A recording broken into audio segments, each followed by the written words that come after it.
comes Hurst. He's got some people are on the pitch. They think it's all over. It is now. It's four. Hello everybody and welcome to the quarter-final stages of the FIFA World Cup 2018 Predictor Challenge. If we were shooting this video on Wednesday like we were probably going to, it would probably just been me screaming down the camera going absolutely wild because of the because of the way how the England game finished. But time has passed. I'd say we're a little bit calmer, but we're not. We're just less shouty. So yeah, we have some games to run through, we have some scorelines to run through, we have some predictions to run through for today's fixtures, and we have the leaderboard to review, an updated leaderboard. Wow, okay, so less stalling, more getting into it. The games we had the last match day were Sweden-Switzerland and Colombia-England. Wow. Yeah, so we'll go through the predictions that people put in for those games and the points that were scored. And then we'll check out today's games because we're back at it today. It's Friday and we've got games, so yeah, let's get into it. Sweden versus Switzerland. Full-time result for this match, 90 minutes, was 1-0 Sweden. And it was an own goal, I think, from memory. So, yeah, Sweden didn't look like they were much cop, did they? Although, obviously, everyone's where they are in the competition through merit, but they didn't look sensational. I predicted 1-1 for this game and got 0 points. Michael Catmull predicted 1-0 Sweden and got himself maximum points. Well done, Mick. Nice pluck out of there for the score. Mark Catmull was 2-0 Sweden, getting 2 points. James didn't have any scores in for this round. Sam Wilde was 2-1 Sweden, getting 2 points. Michael Gillam, 2-0 Switzerland, dropping points, 0 scored. Caroline, 3-1 Sweden, getting 2 points. Rob Henderson, 2-1 Switzerland, 0 points. Dave Neal, 1-1 draw, 0 points. Niall Jenkins, 2-1 Sweden, getting 2 points. Andrew Scott, 1-0 Switzerland, 0 points. And Andrew Walton was 2-1 Switzerland, again getting 0 points. So we had 4 people scoring points and 1 person scoring maximum points. So well done, Mick, for that. Nice little boost just in the nick of time. It's always about how you finish these things, innit? If you can keep these scores coming in, you never know. You just never know. Okay. And then the final game of the knockout stages before the quarters was Colombia versus England. I was at work for this game and what? The full-time result, 90 minutes, was a 1-1 draw. We'll run through the scores first and the predictions and then we'll just have a little chat about it. I predicted 3-1 England, so got no points once again. Michael Catmull got a 1-1 draw, getting maximum points. So that's both games, maximum points. So, nice one. Nice. Very nice.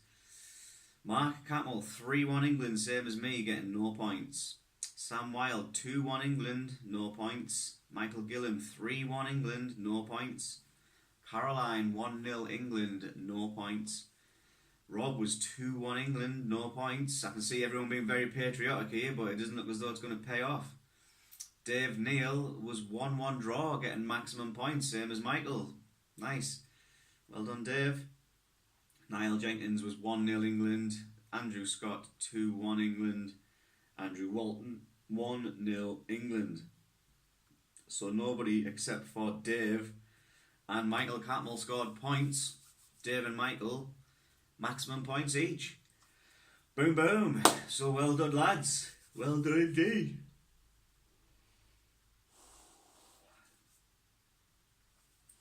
But what a game! I've been saying to people, I wasn't on board the train, the hype train.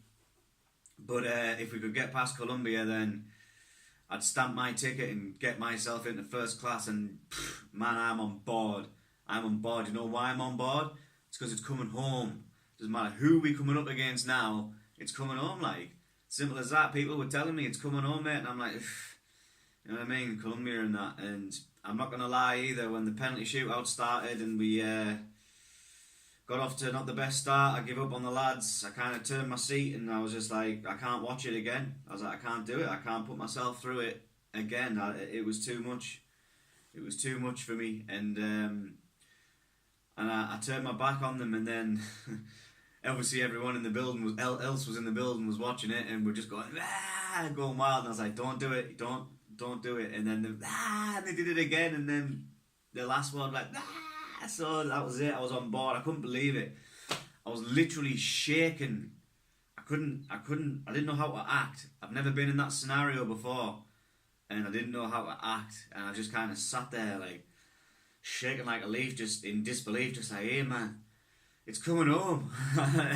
and like it was just like everyone was it was like everyone was in a trance, like some kind of hypnotized, you know what I mean? Everyone can't be wrong, can they? Literally everyone, now I know I'm on board, is behind the team, and it's coming home. And it's like I'm living the dream, you know? And I don't want the dream to end. I don't want to wake up. I want to just feel like this until it's done. Unbelievable, man. Never in my lifetime, they said. Well, you better get ready because it's coming home. Get in. Come on, England, lad. Yes. Yes, we got through. We got through. Unbelievable. So, that's the predictions for the last lot of games and who scored points. We have games today with predictions. I had to wait until today to get everybody's predictions in. That's why there's been a delay in the video. But our scores are in, and we can run through the games and the predictions, and then we'll hit that leaderboard up, see what's going on. So, in no particular order, we have 2 games today. Uruguay versus France and Brazil versus Belgium. 2 sensational looking fixtures, if I don't say so myself, you know. I've predicted for the first game, which was Uruguay-France, I went 2-1 Uruguay. I've been saying this to people, Uruguay are going to get to the final, and I'll be very, very surprised if they don't. I know France looked good against Argentina there. I don't know, there's just something about them, they just seem real solid, and now they're starting to score goals. I think they've hit form at the right time, Uruguay, and I think they're going to be too strong for France. I think France are going to huff and puff, but I don't think they're going to get there, to be honest. I don't think they've got the resolve. I think the team's a bit of a new team compared to teams of old that have been winning major tournaments, and I think Uruguay are going to have the edge. I think they're going to have the experience factor, and I think they're going to get it done. So I went 2-1 Uruguay. Michael Catmull has went 2-1 France. Mark Catmull 2-1 France. James Guy 2-0 France. Sam Wilde 3-2 France. Michael Gillam 3-2 France. Caroline 2-1 France. Rob Henderson 2-1 Uruguay. Go on, Rob, win the Uruguay camp.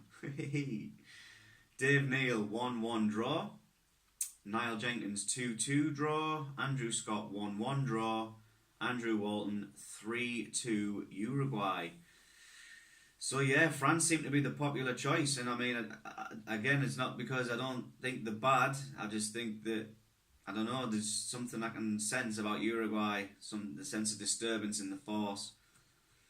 And I think France might get knocked out at this stage of the competition. Although there are a mix, there's a couple of draws in there, and there's a couple of Uruguays and some majority France. So implications for the table, no? Yeah. Okay, and the second game we have is Brazil versus Belgium. What a mouth-watering prospect this looks to me to be. Game of the tournament, maybe? It could be. It could be. I've went for 3-2 Belgium on this one. My thought process being, because it's coming home, which it definitely is, mind, that anything can happen. So I don't know if these two teams have, or at least recently in recent times, have faced off in competitive fixtures. I couldn't remember a meeting before, and I couldn't think, ooh, well, looking at form, you know, this team, that team. So 3-2 Belgium. I think it might be a frustrating day for the Samba lads, and I think Belgium might do it. You know, I was expecting them to get knocked out by Japan, so I think this is their second chance, and they're going to take it with both hands. I love the way I explain myself, so when these results don't come in, I just look like an absolute fool. But let's see everyone else. Michael Catmull 3-1 Brazil, standard. Mark Catmull 3-1 Brazil, standard. James Guy 1-0 Brazil, standard. Sam Wilde 3-1 Brazil, standard. Michael Gillam 2-1 Brazil, standard. Caroline 2-1 Brazil, standard. Rob Henderson 3-1 Belgium. Interesting. Dave Neal 1-0 Brazil, standard. Niall Jenkins 2-1 Brazil, standard. Andrew Scott 2-2 draw, and Andrew Walton 1-1 draw.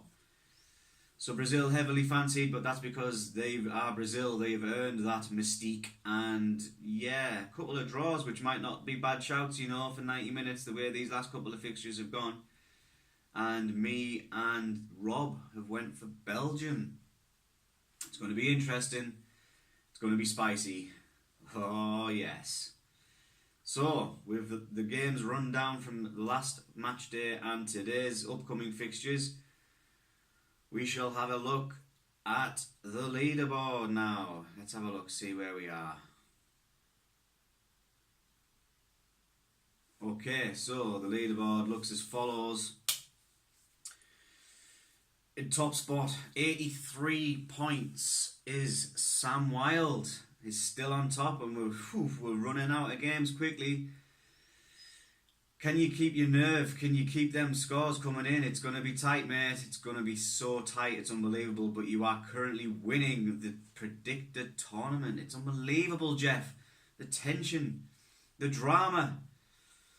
Second place on 77 points. 6 points behind is Michael Gillam. Third place, 76 points. Did I say 77 before? I meant 77 if I didn't say that. Michael Catmull, 76 points, third place. Caroline, 71 points, fourth place. Andrew Walton and Dave Neal on 70 points apiece. Niall Jenkins, 65 points. Andrew Scott, 64 points. Mark Catmull, 61 points. James Guy, 56 points, and Rob Henderson still stuck to the bottom on 53 points. But there's not many in it now at the bottom and at the top. Well, how many games have we got now? We've got today, we've got tomorrow. So we've got like 1, 2, 3, maybe 4 match days left. Not many games, so every single point is vital to see who's going to come out on top on the Predictor Challenge. If I were actively participating, I would be on 71 points, which would put me level with Caroline in 4th place.